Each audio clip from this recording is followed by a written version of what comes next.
Oh, figures. Well, I got good news and bad news. Wait, do you want the camera on or off?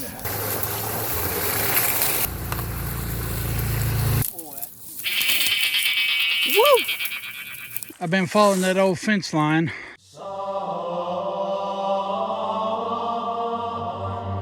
Project 291 here at Kappers, and then found the very northwest corner of.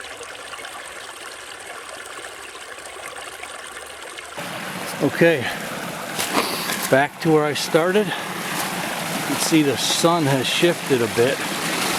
They were both laying in the sun, but fingers crossed, it still works. Hey guys, Kapper here, welcome back. So this is going to be the conclusion of the last exploration episode on the previous one. I'll put a link in the description if you missed the previous one, but I basically dropped my cell phone and my new DJI wireless mic transmitter into this creek. I fished it out and I laid it out to dry, and then Curtis and I continued our exploration and our hike. So we'll finish out today's episode, and looking forward to more future explorations, because tomorrow, which is February 17th, is finally the actual closing where we will legally own it tomorrow.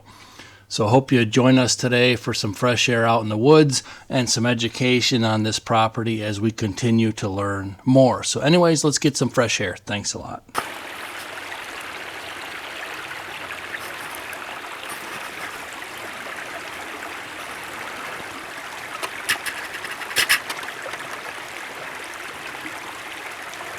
Curtis is calling, but I can't hear him, man. The creeks are just a little loud. Okay, in the last episode, we were out here by our far northwest corner of the property. We found a barbed wire fence line. So Curtis is going to continue following that fence line to try to find the actual corner of our property. And then we're going to go and try to find the 3 rock piles that we couldn't find, that we had found on the last visit. We'll finish out with Sharon's metal detecting, and we'll explore a couple new things, and we'll finish out today's episode.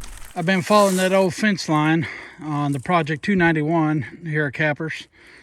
He's down by the creek still, retrieving his phone.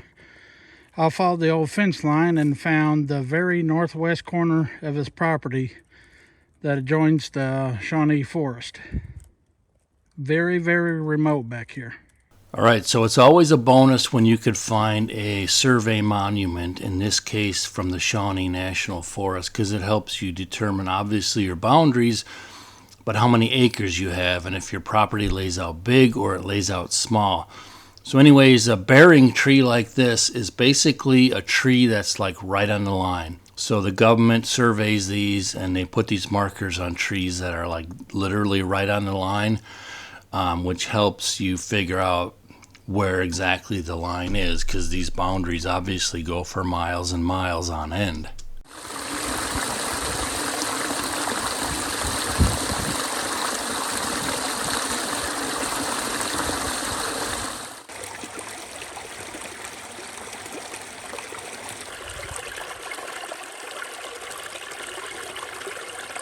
This is one of the spots. I don't know if you could see the whoop-de-doos. These are all fingers right here. It all feed up to where we're going to have a destination plot. But Curtis was saying, just imagine in a rut, sitting right here on the edge of this ridge or on that edge, how much activity you'd see coming up and down this river. Beautiful. All right, and here we are on the way back. We found the 2 rock piles. We were on the wrong finger going up this ridge. So I'm going to mark this for Sharon. I don't know if that's going to be today though. It's kind of getting mid-afternoon here. So there's 1, there's 2, and they're probably, what, 12 yards apart maybe? Yeah, there's another one right up there, about 15 yards up there. Where's that third one at? Right up here. Oh, that way, okay. I thought it was like a triangle, but this... And then you got that big rub in back behind it. On that cedar. I wonder if there's a 4th pile that we didn't see.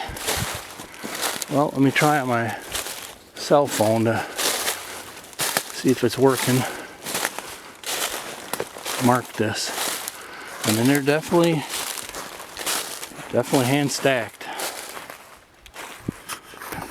Yeah, another trail coming up right here. Man, this place, we've seen numerous scrapes along this bridge. Well, here's the third pile.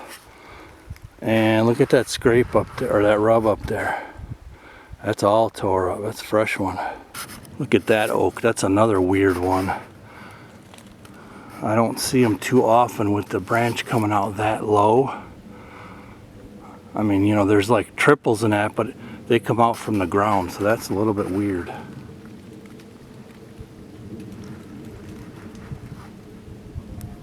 All right, there's two more. I don't know if you could see them. Two more bent trees. It's almost like they're opposite of each other. That one and that one right there. Kind of unique. Could be nothing, but you never know. Well, it wouldn't be a dig in the woods unless you had some barbed wire in the band.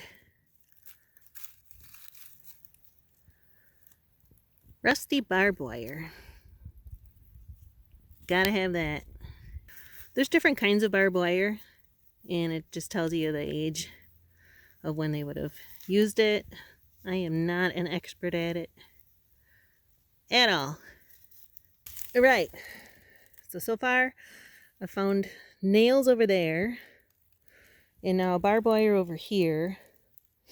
There's another right where my magnet is, kind of. There was another hit there. Let's see what that has. Well, the treasures might have been a little less than what I was thinking, but hey, you know what? A lot of times it's just the adventure. So I did get a couple of nails and, oh, just a few pieces of barbed wire.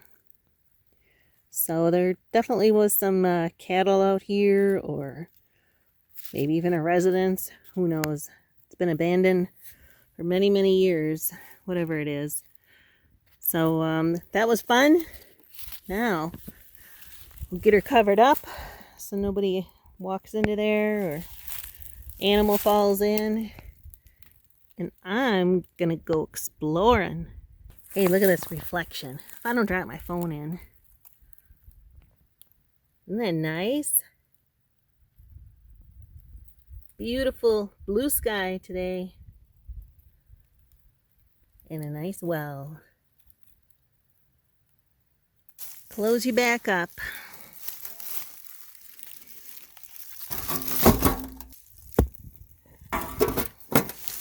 Oh great, now there's two squatches. Hey squatchies, what'd you find? Squatch didn't find you? No, but I thought for a minute there two of them just did. Two male squatches. Yeah, we Find at a time? I guess so. I was gonna say we won't go any farther. He got lost. I had to go find him. Oh, figures. Well, I got good news and bad news. Wait, do you want the camera on or off? He almost took a dunk in the creek. No, you can turn it off. They already should know it, probably. You took a dump? No. Oh. Okay. All right, we'll shut My phone and the $300 some wireless DJI mic went in the river again. And you went and got it? I got it. I mean, it was only this deep and it caught up on a rock. So it was in there for like 15, 20 seconds. I couldn't find it. And it still works.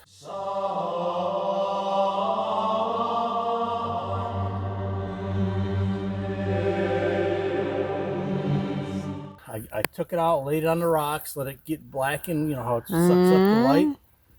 Just tested it, it still works. We'll see how it works tomorrow. With the wireless DJ mic, no. Dang it. I'm just glad it still works. That's bonus. You know how when the kids had those little clips that you put on their mittens and then it attaches to their jacket? Like a lanyard? Yeah, well, like an adult lanyard now. Yeah, I think we need to hook everything up One to with you. The little stringy thing. Yeah, everything attaches to you. With the string. Yeah, that's it. With the reel on it? Oh, I just got a message from you. Yeah, it says, I'm okay. In case you were wondering, but... There's no signal down there anyway. I know. It's beautiful. Yeah, it We is ended up nice. finding an old fence line and found the very northwest Yeah, he corner. found a corner up there. Wow. Found a survey monument up there. Wow, nice. It goes on the other side of the creek and back up the hill a ways.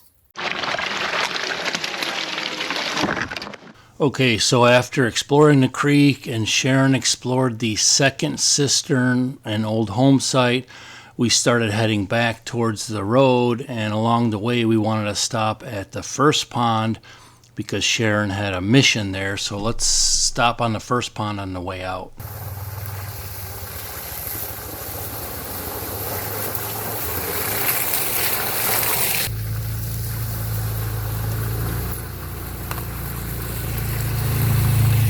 Look at this honeysuckle. It is old. And look at that. It goes for miles and miles and miles. See if I can pull it down. Oh. All right, I might need the boys for this one. All right, Joe's going to hang on to it like Tarzan and start swinging. I've learned the hard way. Stuff falls down when you're pulling on these things. That thing is up there. Oh, that thing's up there. Woo!